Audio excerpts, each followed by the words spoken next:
Ryan Grimm got this great slip up on how close AIPAC's relationship with politicians are. They're literally babysitters. I wish I could.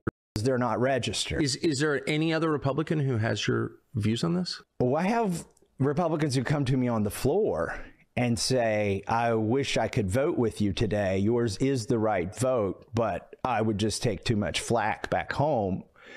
And I have Republicans who come to me and say, that's wrong what AIPAC is doing to you. Let me talk to my AIPAC person. My AIPAC person. By the way, everybody but me has an AIPAC person. What does that mean, an AIPAC person? It's like your babysitter, your AIPAC babysitter, who is always talking to you for AIPAC. They're probably a constituent in your district, but they are, you know, firmly embedded in AIPAC.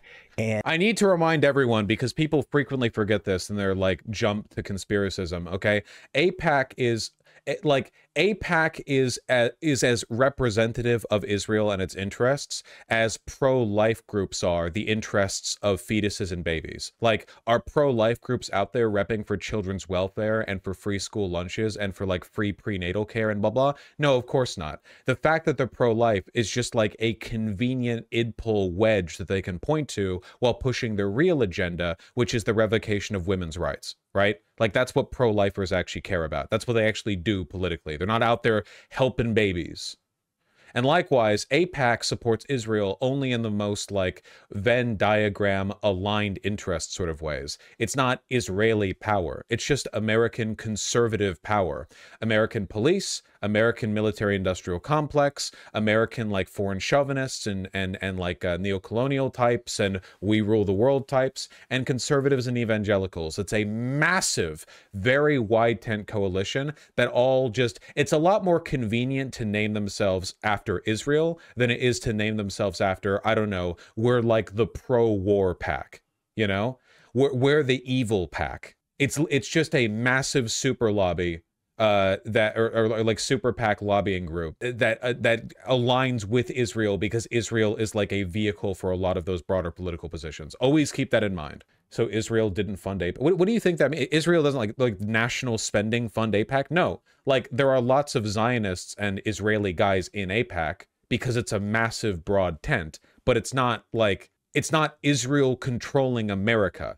Like 99% of the power in AIPAC is American evangelicals, conservatives, military guys, funding it, backing it, doing this work. Your AIPAC guy in Congress is not like a Hasidic Jew who speaks Hebrew. Your AIPAC guy is like a 40-something like former military contractor who worked in Kabul, you know, who like hopped onto this consultancy job because it pays $250,000 a year. Like it's just like pure shiftless conservative lobbying, you know? Yeah, your AIPAC guy is a corn-fed American, okay? Motherfucker is from Wisconsin. Most Hasids don't speak modern Hebrew, they speak Yiddish. Okay, don't AIPAC heads regularly meet in Israel with Netanyahu? Some? Sure. What do you mean AIPAC heads? AIPAC is massive. Huge. It's massive. And the real power in AIPAC is not the person running it. Of course, the people running AIPAC, like with their names on the forms, are going to be visibly like Israeli and pro-Israeli. I'm talking about where the power comes from. Think. It's a big pack. A lot of people, the real power in AIPAC isn't the guy who runs it.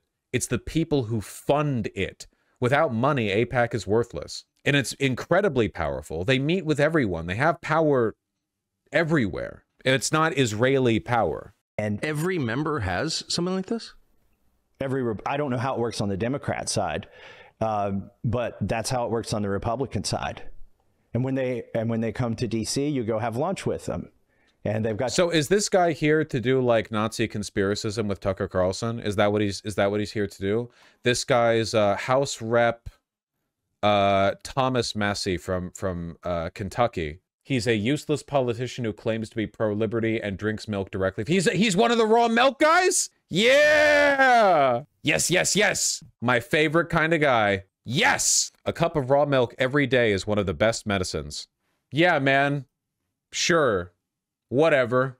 Your cell number and you have What's bad about raw milk? Google raw milk and then go to the Wikipedia page and then let that do the work for you. Okay? conversations with them. So I've had like, That's absolutely crazy. I've had 4 members of Congress say, I'll talk to my AIPAC person.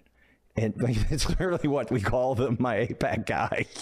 I'll talk to my AIPAC guy and see if I can get him to, you know, dial those ads back. Why have I never heard this before? It doesn't. You have. So Tucker Carlson's doing the Nazi conspiracy shit. AIPAC is a colossal lobby. Obviously, every person in the House of Reps has a contact with AIPAC, or at least everyone who generally votes along AIPAC lines, like conservatives.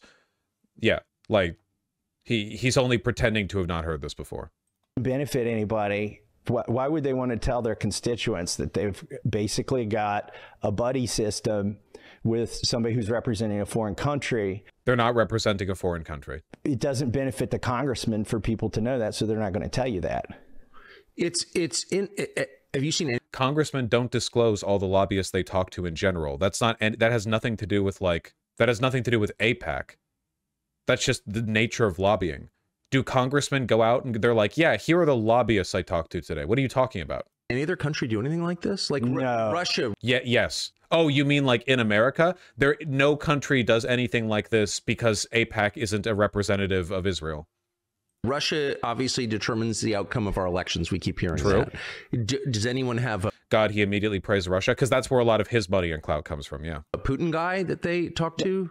Not only do they not have a Putin guy, look, they don't. The Trump campaign literally had a Putin guy. That's it's just funny to say that because like we have the intel. They literally had a like the whole like anything Manafort Stone. You look that up and it's like they literally just directly had Flynn. They literally just like had a fucking Putin guy. Why is Tucker's laugh so weird? Because he's literally like a Ponzi heir fancy lad who wore a bow tie. Like he's literally the male Ojo-sama who he's a trust fund kid. He's a royalty. He's a fancy lad. They don't have a Britain guy. They don't have an Australian guy. They don't have a Germany dude. Like it's the only country that does this. That has AIPAC just represents the most rabidly Zionist Americans, right? You're gonna get me, chat. I need you to listen real carefully, okay? AIPAC backs conservatives. If you are pro-military industrial complex, pro-police, hegemon or foreign intervention, if you are in favor of austerity policies, lowering corporate tax, lowering capital gains tax, and yes, pro-Israel, because being pro-Israel usually means that you're in favor of some kind of broader Islamophobic American hegemon project in the Middle East, you're an AIPAC guy. It's a huge coalition. They just say it's Israel because that way they can pretend anybody who criticizes them is anti-Semitic. These AIPAC guys in Congress, American Christians. If you're an evangelical, congratulations, you're with AIPAC. Yeah, we're AIPAC guys. Of course we want more kids bombed. Thank you, white people happy. I'm never beating the allegations now. As somebody that like uniformly, I guarantee there's some spreadsheet at AIPAC where the AIPAC dude is who's matched up with the congressman is there, and then all the congressman's votes on the issue. So why do they call themselves AIPAC? Is there fucking wax in your ears? I just said if they call themselves AIPAC, they can pretend everyone who criticizes them is anti-Semitic. That's literally the reason. Because what else would they name it? The evangelical, pro-war, pro-conservative, we like doing evil, pro-gun, pro-bad things lobby? No. No. We're like the kill Palestinians lobby. No, why would they call it that? How would it serve them in any way? There's no law that means that you have to name your pack after the thing you do. There's no law that forces that. I mean, yeah, you can look at like the history of AIPAC.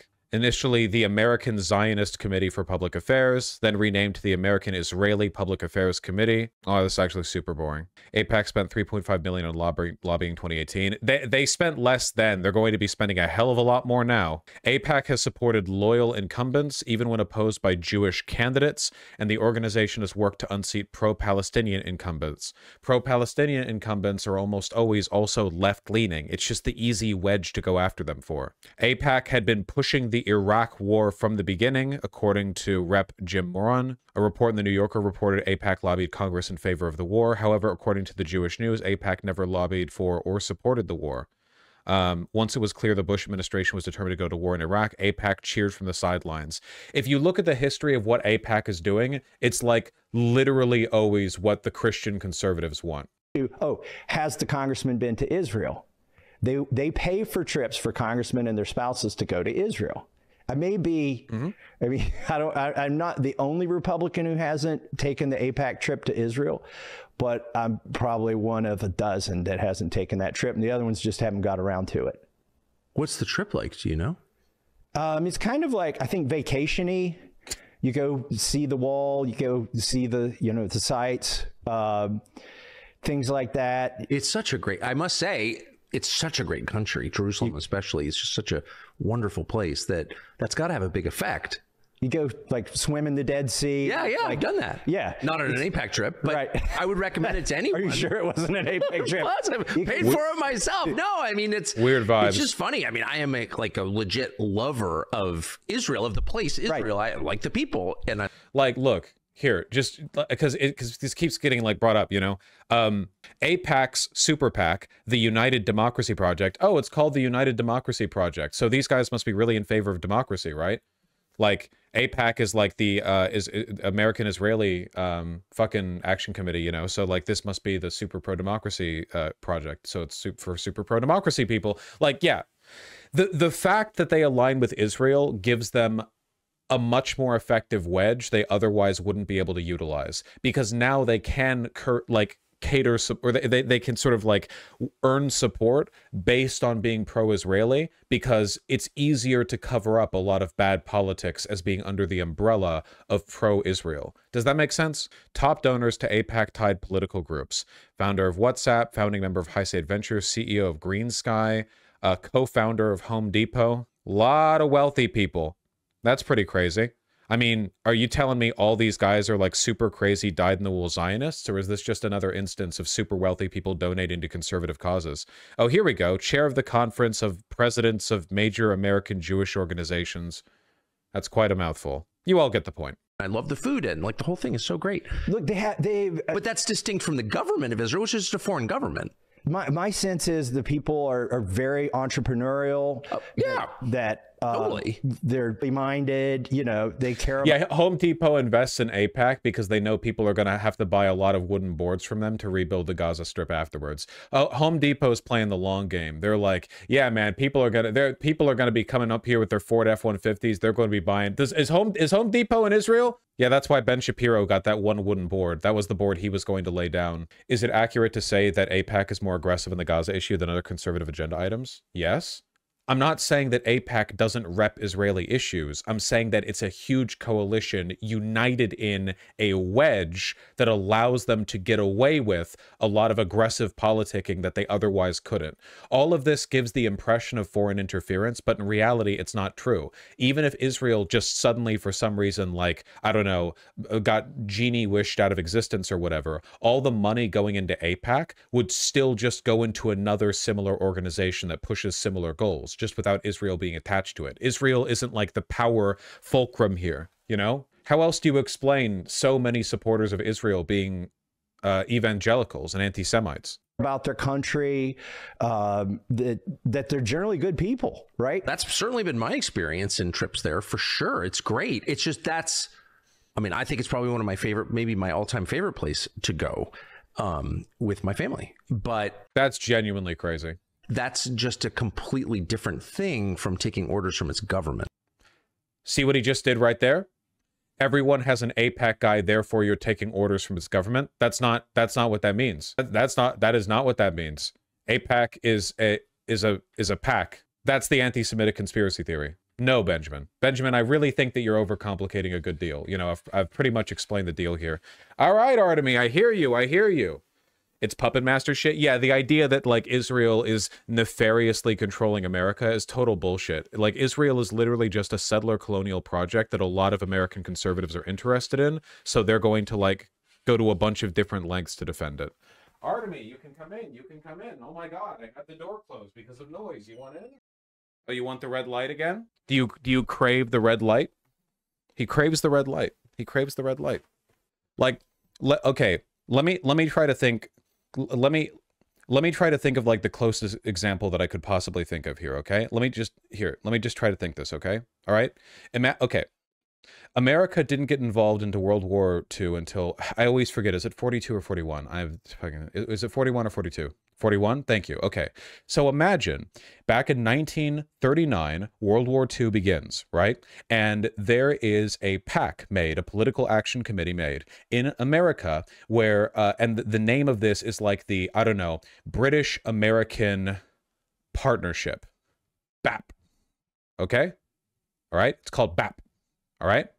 So the British American Partnership is a PAC, and the goal of this PAC is they really want American politicians to get involved in the war because, you know, Britain's getting bombed and stuff, right? So basically, BAP is made up of a lot of different groups altogether, and a lot of people fund it. A lot of the people funding it are British nationals in America. Additionally, because it's in their interest, Britain and officials from Britain, actual politicians in Britain, are on good terms with BAP.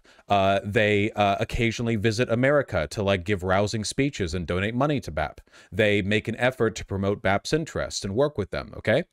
But the people who contribute to BAP and work with BAP aren't all British government officials. It's actually made up of a huge coalition of Americans who are broadly interested in our involvement in the war, often for varying reasons. You know, some of them just don't like Germany. A lot of them just want to like see democracy preserved in Europe, you know, that kind of thing. So to that extent, would you fairly say then that any politicians in the House of Reps who listen to their BAP guy are taking orders from the British government? No, of course not. It's just a big, big tent PAC that aligns with the interests of the British government. And of course, there's some synchronicity there. But in reality, there's like a wide range of interests that are like, you know, getting worked together on that. Does that make sense? That's what APAC is. Does that make sense? I think that's a good example. I think that's a good comparison. Like you wouldn't say these are people controlled by the British government. You would say this is a very influential organization that is a broad tent for a wide variety of interests, some of which are the British government, but a lot of them are just people who support our involvement for their own reasons.